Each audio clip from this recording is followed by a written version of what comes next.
So we have three of our next-gen planning grant committee members here to talk with us.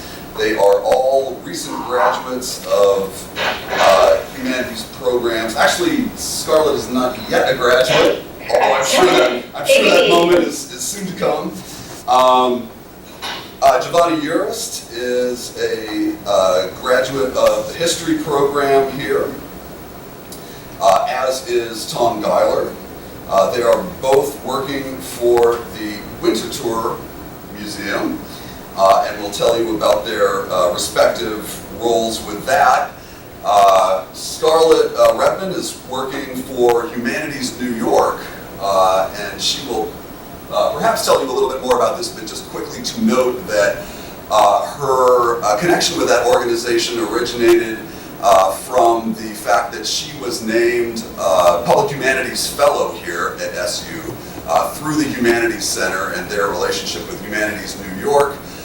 Syracuse University has the opportunity to name two Public Humanities Fellows from among the Humanities doctoral programs here to participate in that, and I believe that application cycle is coming up real soon. In fact, I believe there's, I don't have the exact date, and I'm glad that Vivian May is not here to scold me for that. But I know pretty soon there's going to be an info session where they're going to get some current and former Public Humanities Fellows to give you an info session, kind of tell you what that is all about.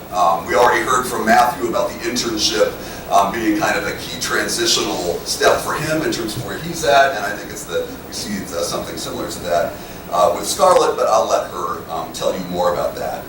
So I've just given them kind of a general opportunity to review their professional biographies thus far and kind of how they got where they're at, what they're doing, how they're employing their humanities PhD skills in those roles, and kind of their perspective on this whole issue of diversifying career preparation for humanities PhDs. So I'll let them take it from here, whichever one of you would like to make some remarks. Yeah, if Scarlett wants to start, why don't we let Scarlett start?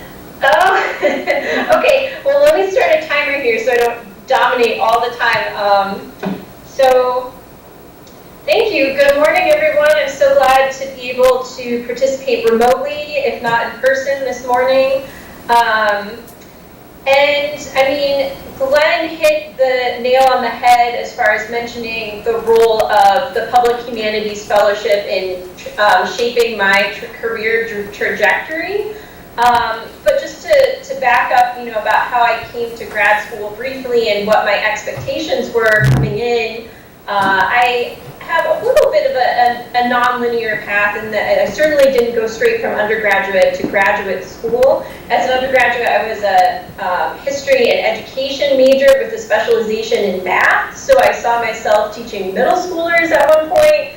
I worked for a variety of nonprofit and schools for 4 years in between college and grad school, so I wasn't someone who, charged out of college ready to go to graduate school.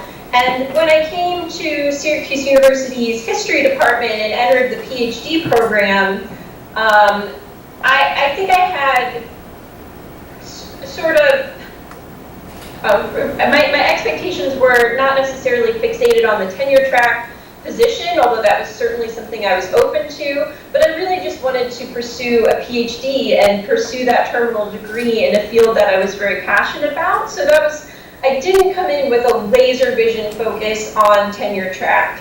And as my graduate career expanded, I sort of tried to seize every opportunity to get a wide range of experiences. And that's one of the, I guess that's one of my key pieces of advice, or one of the critical things to think about as we have these conversations around career diversity, is that just encouraging students to take as many opportunities as possible, with the caveat, of course, that graduate students, faculty members, all of us in that academic world love to overcommit ourselves. And so there does need to be a fine balance that is struck. But my interest in my research is in 20th century United States history, so my dissertation is on grassroots civil rights and anti-poverty organizing in the mid-20th century and their relationship with the state. And just to say, that's relevant because I'm interested in issues of social justice, social movements, and those have so much resonance with today, kind of much to the points that Matthew Krumholtz was speaking to. So it was never hard for me to envision the public connections to my work. I was always passionate about thinking through public applications of my work and possible public engagement. And as I moved into more the realm of public humanities, it really shifts from what do I as a scholar have to offer, although there's a lot to offer, and more what do communities need? How can people who are based at a university or have this advanced training and this PhD degree, how can they partner with communities to share, to strengthen communities and to take our research and take our skills and expertise beyond the campus. So one of the, I kind of thought maybe we could start with Tom, and partly Tom has played a large role in shaping my trajectory in that Tom had the Public Humanities Fellowship first, so he pursued that in the cohort prior to myself, and then when it came time for applications, he encouraged me to apply, and the Public Humanities Fellowship is, again, a partnership between the Humanities Center at SU, as well as 8 other graduate or PhD granting institutions around the state, from Buffalo out to SUNY Stony Brook. And each institution nominates two fellows per year for a cohort that's now up to 18. And this is a Mellon-funded initiative. So the Mellon Foundation has given and renewed a large grant with Humanities New York to make this work possible. And through the fellowship, it involves some in-person meetings, building that cohort of 18 folks who come from different humanities programs around the state. So it's very interdisciplinary and multidisciplinary conversations, and brings this cohort together for a variety of training opportunities and conversations about ways to think about your PhD differently. And the expectation is not that you will go a route outside of the university. It's setting a tone of career diversity and thinking about, again, public engagement, whether you end up in a tenure track role or end up at a university in a different capacity, or if you're outside of the university altogether. And then one of the challenges of the fellowship is to implement your own publicly engaged program with a community partner. And that's something where they really just throw you into it, and you when you apply, for those who are thinking about applying, you propose a sort of community project that you'd like to pursue. And that's not set in stone. You're not obligated to fulfill that project. It will inevitably change. But this is one of those it's not exactly an internship, but this is one of those opportunities that can supplement the research and the research grants and everything else that you're pursuing as part of the PhD. This is a key experience that can help you prepare for different roles. So my project as a fellow was to partner with the Southwest Community Center in Syracuse, on South Street, so west of Salina, and they had in place a summer camp for students that lasted most of the summer, and I proposed to the director there to offer as 5 days of their summer camp to a subset of middle school age students, a local history summer camp. So I developed some, and the camp's focus was on human rights in central New York. So we looked at abolitionism, women's rights, and Native American rights. And so we did some activities as part of that, and I arranged field trips to some of the cultural institutions in the area, such as the Great Law Peace Center, Matilda Jocelyn Gage Foundation, Onondaga Historical Association. And that required me to partner with a community group. It wasn't easy. I applied for a grant, a Humanities New York grant, separately from the fellowship, and that required me to work with Office of Sponsored Programs and Maxwell's grants person, which was a new experience. Managing a project grant is different than getting $1,000 to go do research and they just write you the check. So I gained a lot of new skills through that public program that I took on. So I was a fellow in my 3rd year of the graduate program, and then I did my public project in the summer in between the 3rd and my 4th year. And then towards the beginning of my 4th year, Humanities New York had a position open up for a grants associate. And I at first was like, oh, that's interesting, that's nice, I don't think I'm going to apply for that. The Vermont Humanities Council also had a job open up, and so that had to do with literacy that I thought I was very interested in, so I applied for that.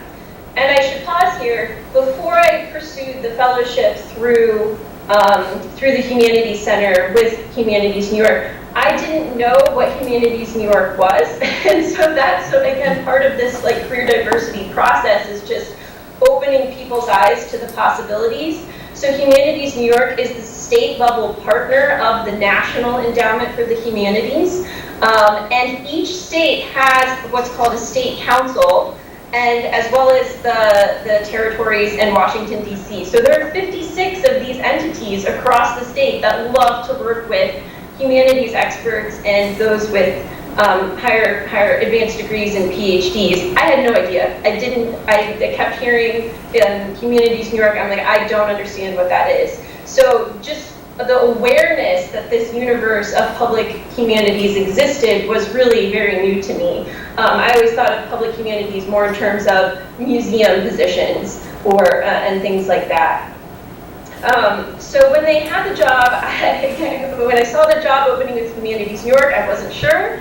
And again, I haven't finished my PhD, so I was a little leery, but it was just one of those carpe diem moments where I felt that this was really experience I wanted to gain that would help me. And I sensed at that point, that was the demarcation point for myself, where I was not completely foreclosing the idea of a tenure track position, but it changed my perspective, and I felt, okay, if I take this opportunity, and if they offer me the job, that it would mean that I would not be pursuing the tenure track so closely. So I have not gone on the academic job market, and at this point, I don't plan to. So I did end up applying for the Humanities New York position. They didn't just hire me off the bat. They had some qualms or had to think about, okay, do we really want to hire a fellow? Am I the right fit? And it really all converged that it was a good fit. So as grants officer, I oversee the grant-making program of Humanities New York. We re-grant funds that come from National Endowment for the Humanities.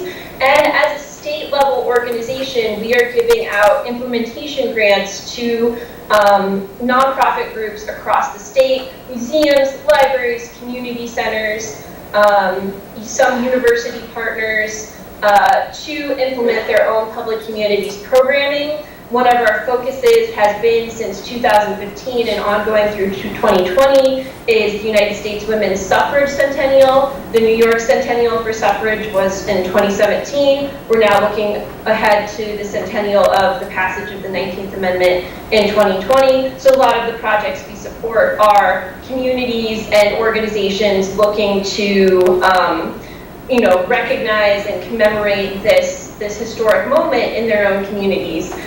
So just to close, I would say, I think there's so much fear, there can be so much fear, and I hope as we have more of these conversations, it decreases the fear. will I find a position that's satisfying to me? Will I get to use my skills? Will I, if I'm not in a university setting? Because we're all so passionate about our content and so passionate about research and dedicated to our discipline. And I really enjoy being at a state level nonprofit organization, getting to have this bird's eye view of the public humanities and being part of this network of state humanities councils. And much as I love teaching, I always loved being a teaching assistant. Anytime I'm up in front of students, I am happy and have an adrenaline rush. And I thought it could crush me to set that aside for a while. And I enjoy my position now too. So I think we have to be gentle with ourselves and open-minded that we can, as PhDs, we can thrive or PhDs, almost PhDs, we can thrive and enjoy a variety of career settings and that our skills will be relevant. And to close, as Matthew mentioned, the 3 lessons about articulating our impact that we as humanists can have on society, that is, it's really the mission of Humanities New York, is to articulate and implement the humanities, to have relevant conversations with communities, to promote dialogue about the issues that we're facing in order to strengthen communities and strengthen civil society. We feel that urgency now more than ever. And every time I go to a grant-funded program and see people who are not affiliated with universities, who don't have degrees in humanities, probably would not really be able to define the term the humanities, but they participate in these dialogues and learn about suffrage, learn about civil rights, talk about environmental impacts in their communities and the history of environmentalism or waterways. They are engaged, the public is thirsty and hungry for this type of work, so there is absolutely a role for humanists going forward within the university setting and beyond. And I'll shut up there. Cool. Well, thanks, Scarlett. That was very kind. Really good. You just said that about me. But so I'm going to do 3 things, I think, today. Glenn gave us a list of questions, and going through all of them, I think we'd be here for the rest of the day. But I'm going to go through 3 things, sort of like what I do now, how I sort of got there, in that sense, and what I love about what I do now. And then sort of I have tips or things you can do as graduate students to sort of get ready or to prepare yourself for a possible non-tenure track job. But I'm happy to take questions about any and everything. I'll give you the unvarnished truth about anything. So feel free to ask questions afterwards. And Giovanna's going to do something similar. We sort of coordinated. So she'll go after me and we'll sort of dovetail. For the purposes of this exercise, this event, I'm manager and instructor in academic programs at the Winterthur Museum, Garden, and Library, which is outside Wilmington, Delaware. It's a DuPont mansion that he was really just a really wealthy hoarder and turned his mansion into a museum. It's 175 rooms of period settings, antique furniture, textiles, ceramics, metals, and all kinds of other things, set in the last fully preserved naturalistic garden in the United States. We also have a world-class research library specializing in material culture and decorative arts, as well as a top-flight analytical lab for art conservation. We house 2 graduate programs, the Winterthur Program in American Material Culture, which is the oldest interdisciplinary material culture, humanities-based master's program in the country. We started in 1952, as well as the Winterthur University of Delaware Program in Art Conservation, which was founded in 1974, sorry. That was also one of the first fully art conservation master's programs. So what I do at Winterthur, I wear 3 hats. The first hat is that I am a teacher, I'm a professor in the Winterthur Program in American Material Culture. That gives me some fringe benefits. I'm basically an adjunct at UD. which is nice. I teach courses in my specialty, American Communal Utopias, but I also teach sort of an orientation / crash course in material culture, colloquially known as Summer Institute. It's sort of like teaching mentors on steroids. It's a month long. And I also, fewer people, there's only 8 of them, but it seems like a lot more sometimes. I also organize field trips and field studies. Field studies is a mainstay of the program, so the students go on 4 field trips throughout their careers and winter tour. They go to 2 weeks in England and London and Potteries in Bristol and Bath in January. We take a field trip to the south. Last year we went from Delaware all the way to Charleston and back for the first week. Later in the summer they go to what's known as the Northern Trip, which can include mainly New England centric, but can include places like upstate New York and even northern Vermont. And finally, they take a trip to New York City in January of their second year for Americana Week, where we see the auction houses and the trade side of material. So I organize those trips, everything from booking flights and getting vans to finding people to speak to content and making museum reservations. I also am the manager of the Research Fellowship Program, of which I'm an alum. It's a program that invites between 30 and 35 scholars from around the world to winter tour every year to examine our collections, whether that be in the museum, the garden, or the library. I can tell you all about the Research Fellowship Program because we just had a visit from the NEH regarding that yesterday, so I'm on my game. The other thing I do is we have an in-house journal, academic journal, Winter Tour Portfolio, which is, again, pioneering in the field of material culture. I'm a staff reader for that. But I also do a lot more than that. One of the things I love about my job is every day is a little bit different. I interact with the public a lot. I've been known to guide in house tours. I give public programs lectures frequently. Sometimes it's on my dissertation, which was on communal groups in the arts and crafts movement, but recently I gave a lecture on the Chevrolet Corvette, which I knew nothing about before that. It's a lot of project-based things. I can do that. We also host a lot of conferences, so I help coordination with that, providing content, etc. And I can also have the flexibility to do my own scholarship. So I've been pretty productive since I've been at Winter Tour. In 2016 I was hired. Articles, I've had a research fellowship of my own. So I also work on those things. So I wear many different hats and every day is different, which is awesome. So when I first came to grad school, I think unlike Scarlett, I was definitely wanted to be a professor. I think I wanted to be a professor since I was like 15. So I was like, I want a tenure track job, and let's go for it. This will be easy, right? And I thought it would be easy because what I was told a lot in my program was that any other job besides an R1 job doesn't matter. And basically, I was like, great, because I want a little arts job. So nobody wants those. I'll just slide right in. That didn't happen. That was a real kick in the face. So I was a little, I think my 4th year is when I was a Humanities New York Fellow. And in my 4th year, I think I was 14, 15. Right, Scarlett, you were 15, 16? Correct, yeah. And I was kind of down, and I was like, this is going to happen. Like, what am I going to do with all this stuff I've learned, right? Like, this idea I had of being a professor. And I went to Humanities New York Fellowship, and my year was a little squirrely for a number of reasons, but we had sessions in New York in August, and I met people with PhDs in the humanities who were happy, they were fulfilled, and they were doing super cool stuff. One I keep remembering, I need to get back in touch with this person, but doing video games, historic video games, or being a grants officer, or doing DH work, things like that. And I was blown away. I was like, oh, I came back more energized than I have ever been because I'm going to be okay. Like, I can find something that'll fulfill me that's really interesting. So that was like a real turning point for me. And when after that, that year, I went on the job market. I applied for a lot of tenure track jobs and didn't hear anything, which is soul crushing. But I also applied for a lot of grant officer jobs. The Massachusetts Humanities Council had a job. There was a job at an archive in New York City. So I was thinking more broadly about things because I think what I learned from Humanities New York is I really wanted to work with the public.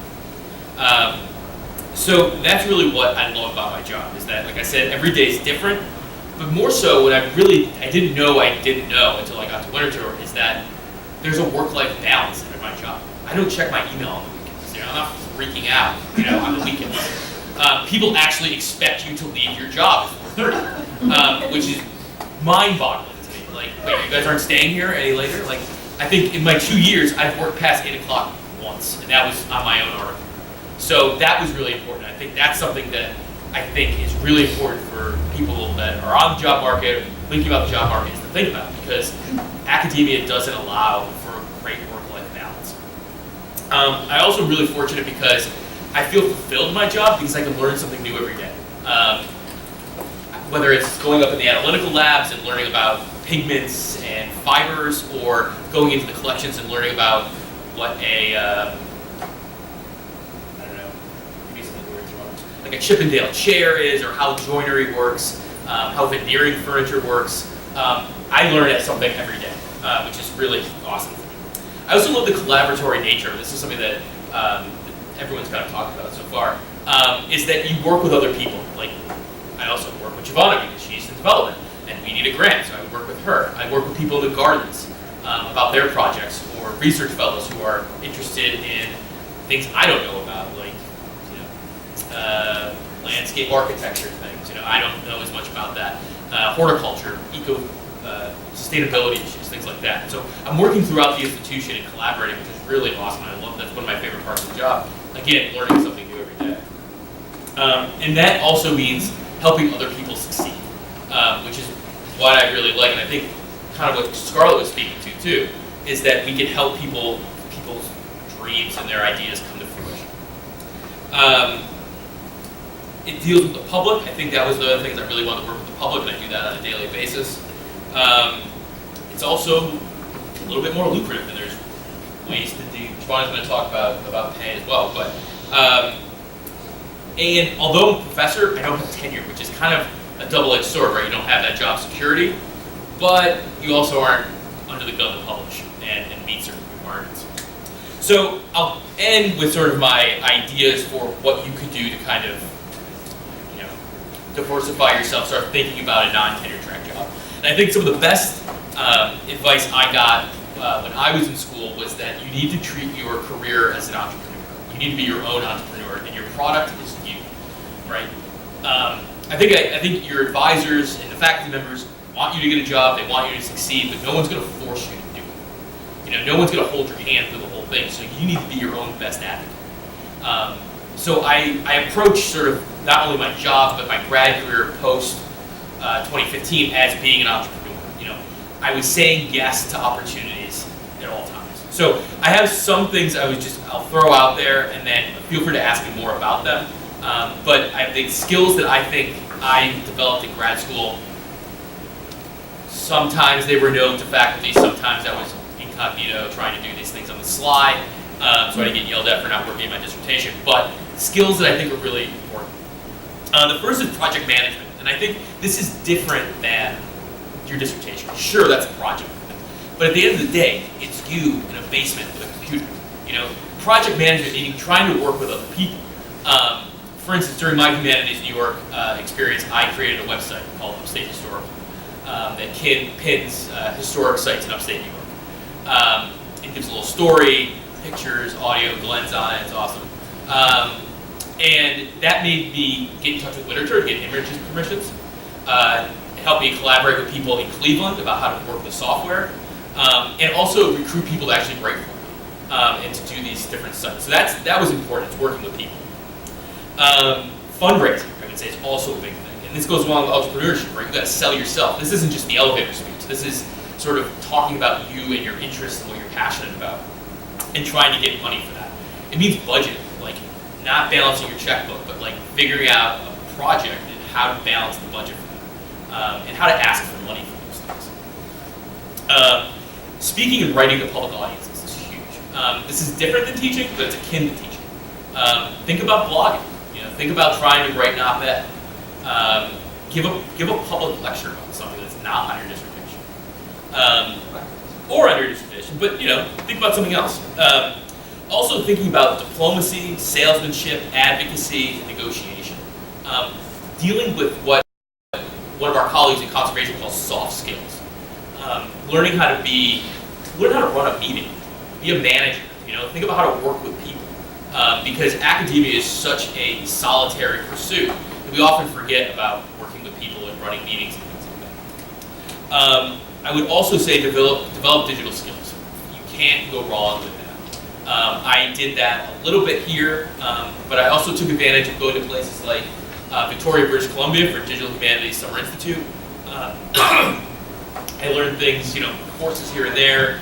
The online community is fabulous for learning skills, but also things like HILT, which is Humanities Intensive Learning and Teaching, is fabulous. 1-week course in DH things and pedagogy. It was in Penn this year, it's in Indianapolis next year. They have scholarships, highly recommend it. And then also, strive, actually in networking, thinking about networking, not just in the sense that, oh, here's my project, here's my dissertation's on, what do you think? Would you read it, this and that? Talk about how people got their jobs. That's what we're here for, and that's what I really hope you take advantage of. It's like, I would ask how did you get that? You have a cool job, how'd you do that? And people sometimes would give me a smarmy answer like I applied, but sometimes they actually told me. And that's important. So networking, putting yourself out there in a different kind of way. And finally, strive, don't forget about, the real world. The world is not going to end if you don't, finish that article. Like it's humanities, it's very important. But think about a work-life balance. Because you're only as good as you're going to be if you get a good night's sleep and you're not as stressed out, pull your hair out. So I think thinking about those things are important. And I'm happy to speak about anything else in terms of that during the Q&A, but I'm going to leave it to Giovanna so we can get the other side of it. Hey everyone, good morning, thanks for coming out. I went to a small liberal arts school, left, got a job in the private sector. I worked for Kids Bop. I was the brand manager did licensing in kids music. Really fun, had a blast, lived in New York for a couple years.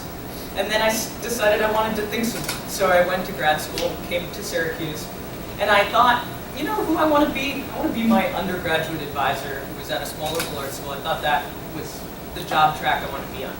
Being at Syracuse was a completely different experience. I never had a TA. I didn't know what a TA did. So it was a real learning experience seeing a different kind of institution and learning the kind of the scope of what a professorial job could be. And eventually I decided that's not for me. Plus, truth of the matter is, I married this guy and then we had a two-body problem, which is significant. So our agreement was whoever gets the best job first wins, and that's where we'll go. So Tom got his job, and we moved to Delaware, which we were pretty stoked about because I'd applied for a job in Fargo, North Dakota, and if we ended up there, we were going to be in big trouble because finding another job for somebody else in a history PhD, not easy. So happily, we're 40 minutes from Philadelphia, so we're in a pretty urban area with a lot of opportunities. But I was unemployed for a year, and it was tough. I did a lot of fun stuff. I volunteered, I networked, I took a part-time job in Winter Trails Library, which was really fun, and then all of a sudden I wanted to be an archivist, but then I said, oh my God, I'm not going back to school. So, but I was just kind of saying yes, and hey, I know how to help people research, and I can figure out how a library works. That was a lot of fun for a little bit. And then eventually my job opened up, and clearly what was fun and exciting, and you hear this with a lot of schools, some universities, but is what to do with this two-body problem. And they knew that when they hired Tom, I was part of the deal.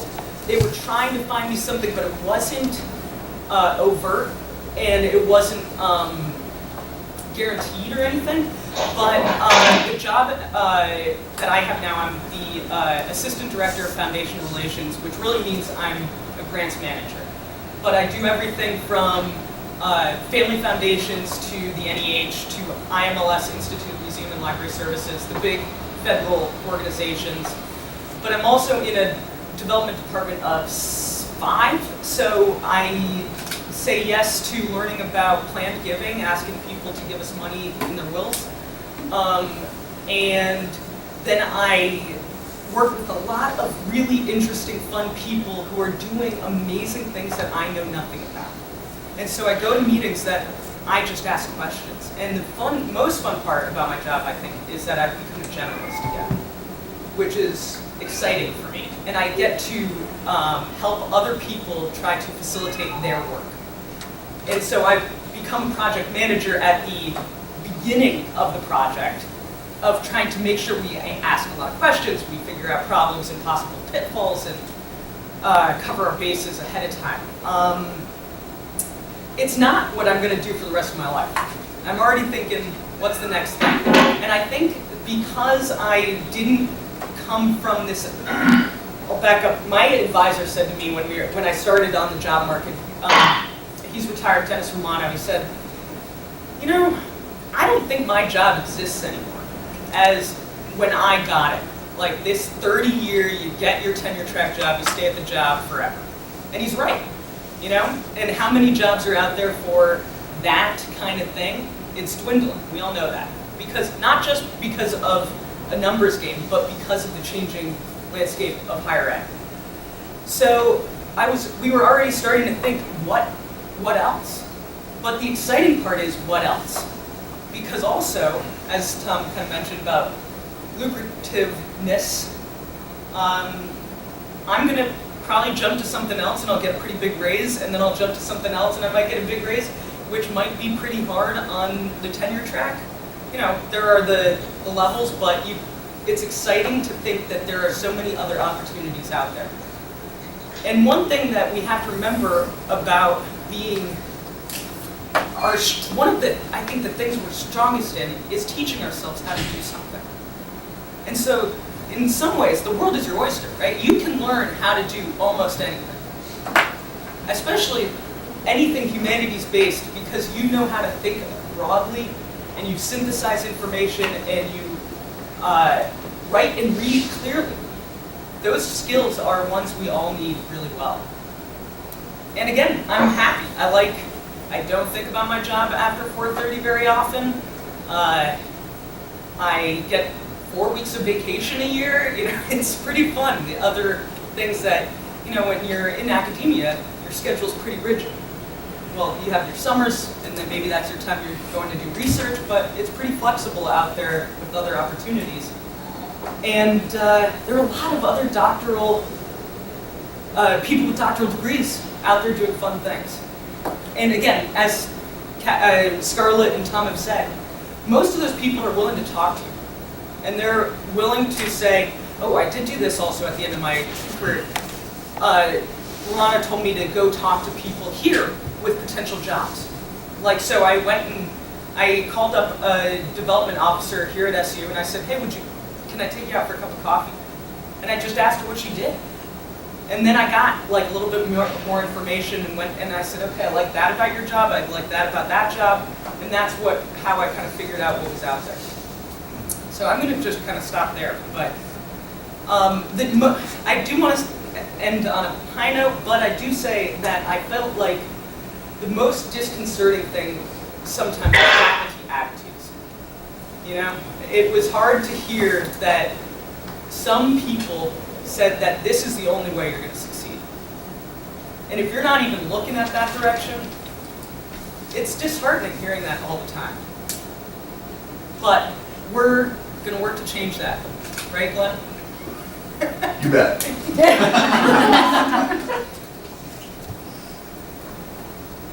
Okay, go ahead. The hands in the air. Go for it. So this has been really inspiring. My name's Ann Mosier. I'm in the geography department here. I'm a faculty person. I'm also chair of the Maxwell Program in Citizenship and Civic Engagement.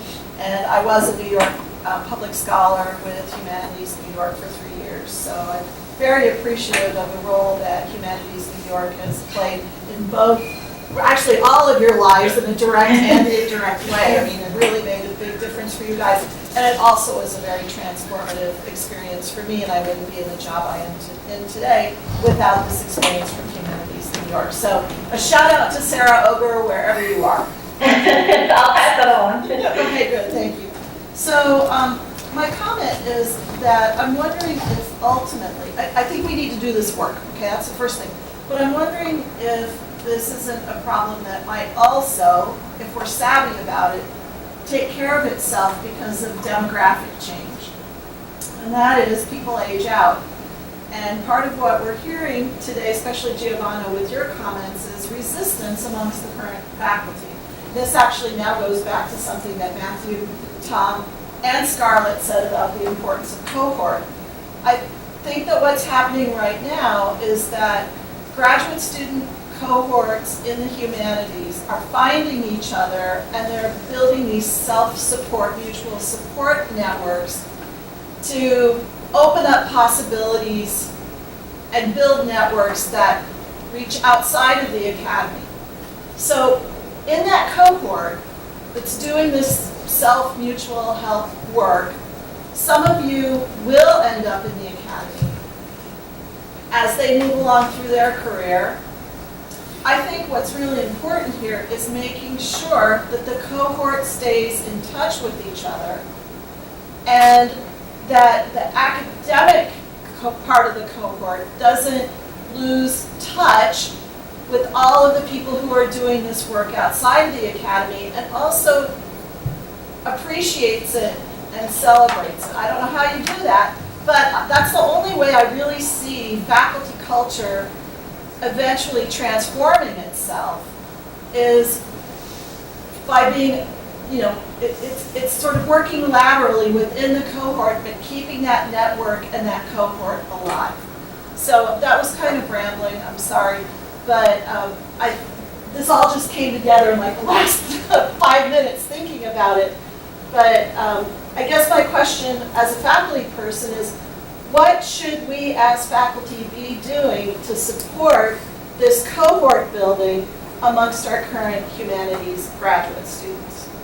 I think, sorry, to jump in, I think we learned that lesson in the history department from our professors, because we had this moment, 2012. Two professors' friend from grad school found himself, he was denied tenure at Penn, and he needed a job. So they figured out a VAP line for him for a year. And we've all seen professors invite their friends from grad school to give a talk so that, hey, you can hang out, right? And we still do that. But so you're already doing it. Just recognize that you're doing it and just encourage it. We know that. Yeah, I would say, I think it's definitely happening, because I also love about my job is I can invite my friends from grad school to come give lectures and to go teach sessions and stuff like that. That's really great. I love that. But I think what faculty can do is you got to draw on your alumni. I think alumni PhD programs is like the only thing that I ever hear from Syracuse is that they want money. I don't really have a lot to give them. There was also an incident that we could talk about later. It's a really good story. But I think, having people like us back, and having these job panels and making that a part, not just of like, oh, it's just an extra brown bag thing, but make it a part of orientation.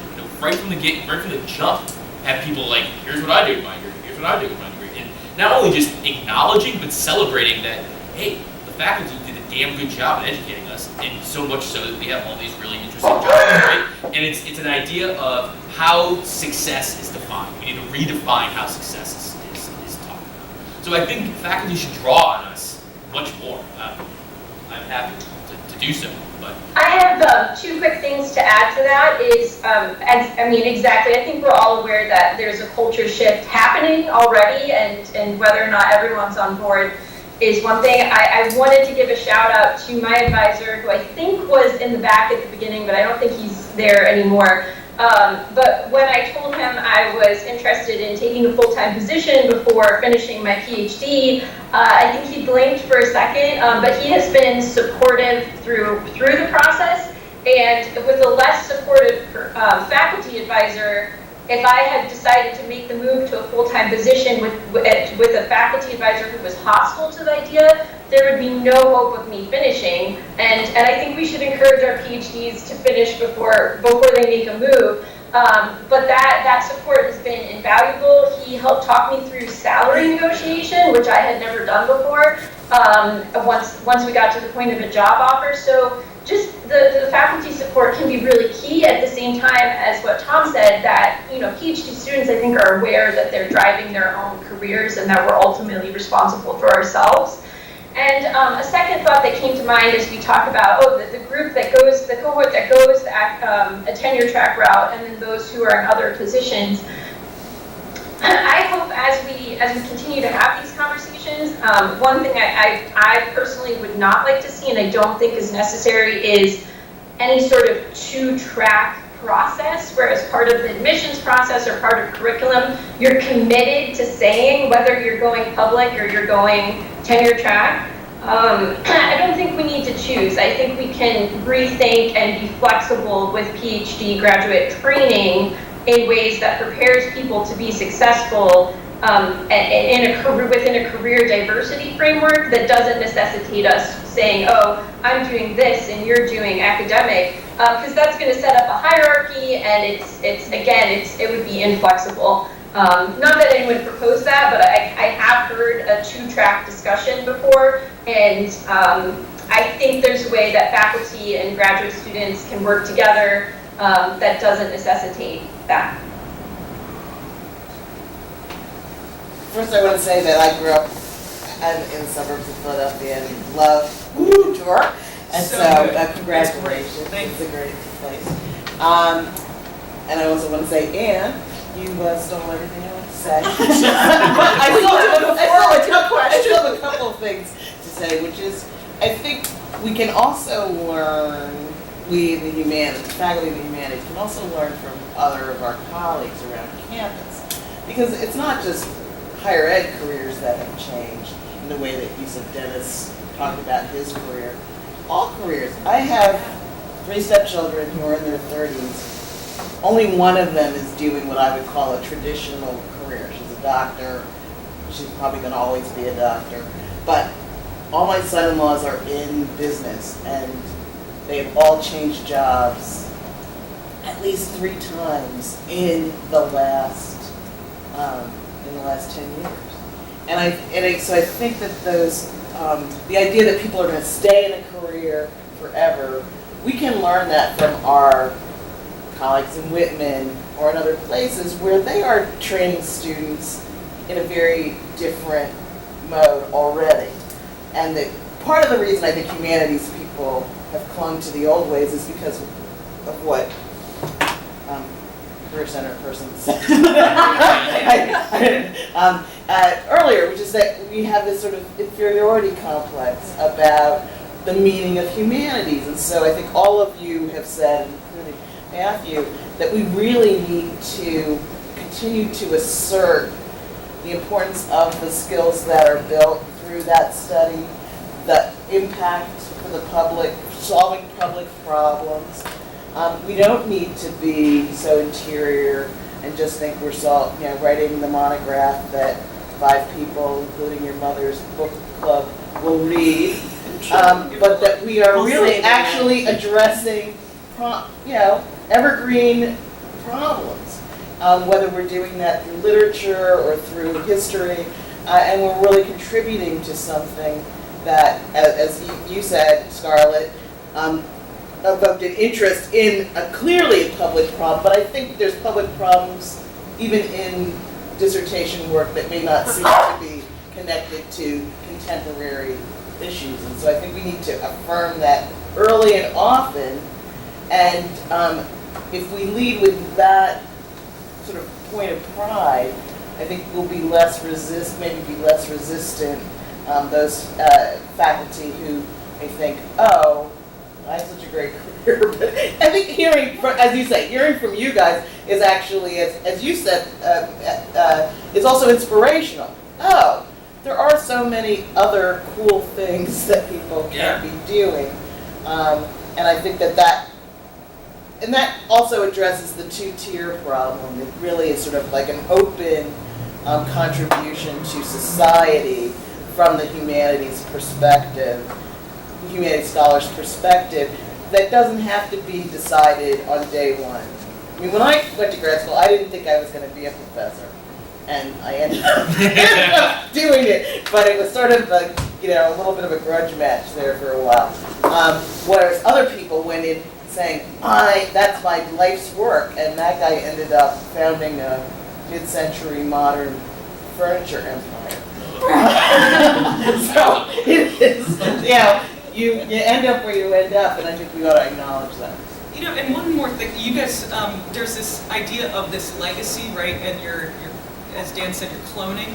Yeah. But also think about your cloning, you can think cloning and sending out into the world, right? Say your student ends up being the head of the American wing at the Met. That's pretty amazing, right? Think about how much more impact that person could have. And you still trained them. So I think that we can, as we're thinking about redefining success, we can think about redefining success also from the faculty perspective as well. Yeah. It's interesting because it's like thinking about that is like my advisor was Betsy Lashquin. It's like I'm definitely Betsy's clone, but I'm just doing it very like there's a lot of things that I do are like that's not of the Betsy mold, but yeah. In a good way. In a good way, yeah. I just wanted to give another suggestion to answer Ann Mosher's question. Maybe speaking to the choir here anyway, but just to reiterate it, keep track of all of your alumni and maybe don't segregate them according to whether they end up in a tenure track position or a alt-act or whatever, para-act, whatever type of call it these days, position. What's the difference anyway? And make that public and visible to your students. Put it on your website. Make it public and visible to people who are working in other programs.